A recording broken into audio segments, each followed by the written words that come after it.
Welcome children to our YouTube channel. Today we learn ratio and proportion. Ratio of two term A and B is A by B, where B is not equal to 0. In A by B, A is an antecedent and B is a consequent.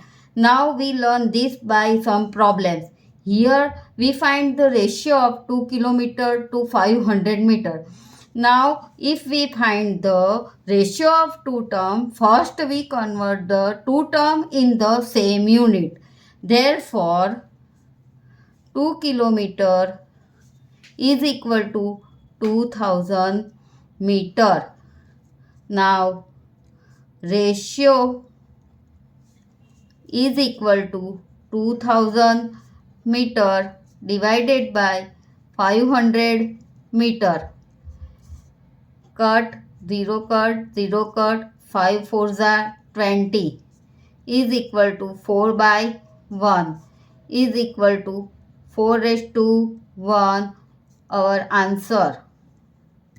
Friends, now we find the ratio of 2 days to 12 hours.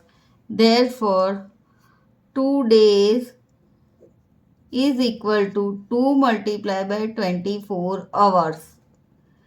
Now ratio is equal to 2 multiplied by 24 hours divided by 12 hours is equal to 12 to the 24. 4 by 1 is equal to 4 raised to 1, our answer. Thank you friends for watching my video and like, share and subscribe.